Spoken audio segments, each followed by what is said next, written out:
Hi, everybody. This is Marie. And this is Meg, and we are Mission Possible.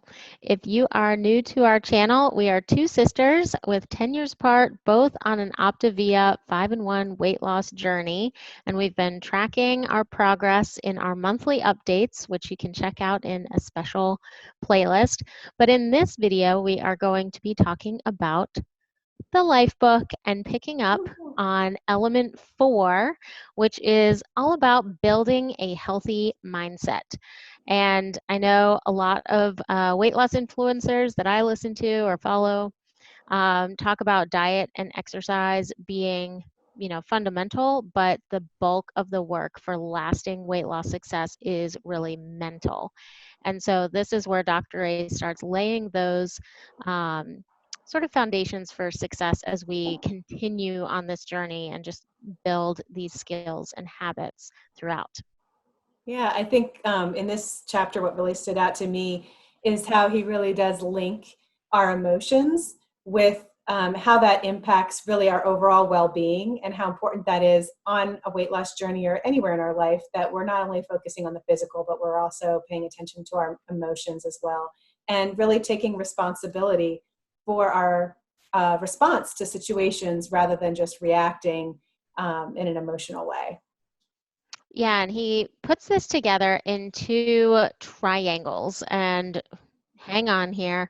But the first one, which is what a lot of people find themselves in, is called a drama triangle, where you're either playing the victim, blaming something else, looking at a situation and saying, look, I couldn't help it. This is outside of my control. Or it's kind of a almost defeatist kind of Right. attitude from what I was reading through.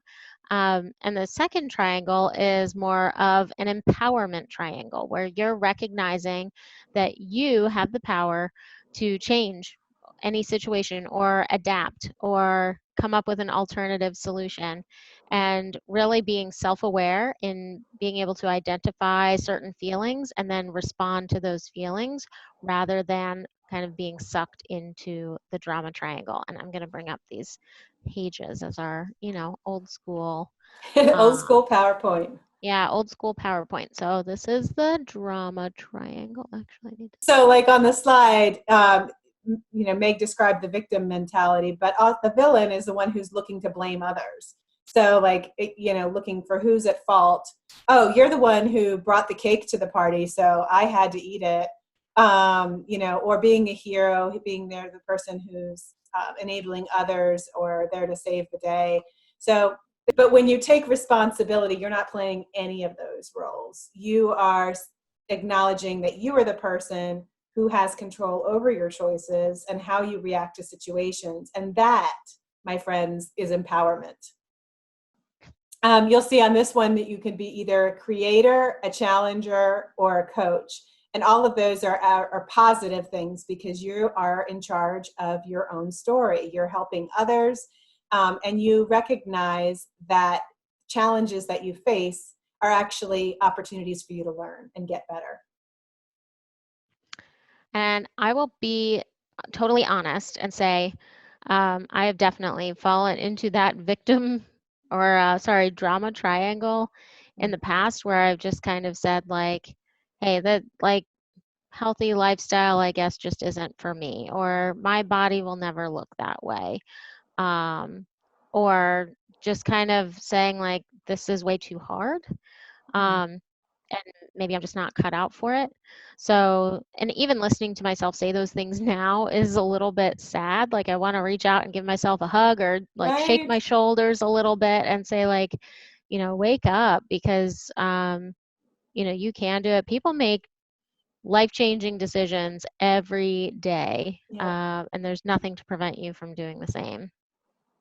Um, Another kind of key component of this element. And I know in the next element we talk about um, stop, challenge, and choose, and that methodology of approaching decisions. But the first part of that is the stop, and kind of inserting a pause to allow yourself to be like actively aware of what's going on. So, you know, when you like drive home from the grocery store Mm, and 5 minutes pass and you're pulling into your driveway, right. you You're don't on necessarily, autopilot. yeah, it's total autopilot. You don't necessarily remember that you put on your blinker and you turned and, you know, that you put your seatbelt on and off. Those are things you're doing automatically. And for a lot of cases, your eating behaviors are similar. You're getting the coffee because you do that every morning. You're making your breakfast the same way and slathering on, you know, cream cheese on a bagel because that's what you do every morning. And so this is kind of saying like, don't just do those things on autopilot, allow yourself space to make an active choice. And Mm-hmm. it's not a wrong active choice to slather cream cheese on a bagel every now and then. Um, but you want to be sure that you are in charge and you are making that decision. So I know this talks about a breathing exercise that both of us have encountered in the past and used with success to just kind of reset your mind and become more aware. Mm-hmm. Yeah, it's known as box breathing, where if you think of a square and you think of each side of that square as either an inhalation, a pause where you're holding your breath, or an exhalation and then another pause. And you do that for the equal number of seconds for each square. So I typically use either 4 or 5 seconds. I'm sorry, for each line of the square.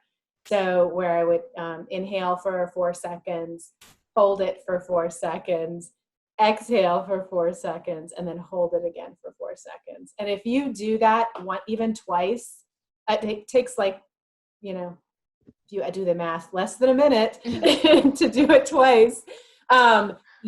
It's like your body just responds and helps you to relax. I've done it before interviews when I felt stressed out, or like if just something happens, particularly at work, that I like, okay, I just need to take a minute to, like, before I respond to this email in a way that I don't want to, let me just take a minute and, collect myself. And it's really helpful to kind of I've put read in the right mindset to respond rather than just react. Totally. Yeah, I've read that Navy SEALs actually use that box breathing or something similar, something classified, you know, to regulate their heart rate in stressful situations. And so, if it's something that you know, our elite military is using, it seems like something we could incorporate into our everyday lives with success. Um, Absolutely. and it is definitely like both a physical and mental, just like little reset button, and no one has to know you're doing it, which is the best. No.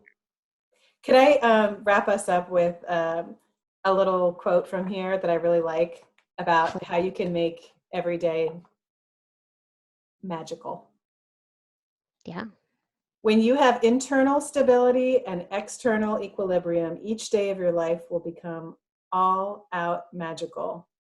You will possess a habit that most have never even thought about. Well, that is a great way to wrap up, and I think a good summary of this element that is the beginning of kind of just what I'm going to call getting your mind right.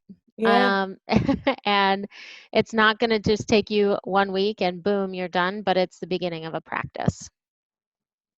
absolutely. So we hope that you guys are following along on your life book as well, and that you'll join us next time for element 5.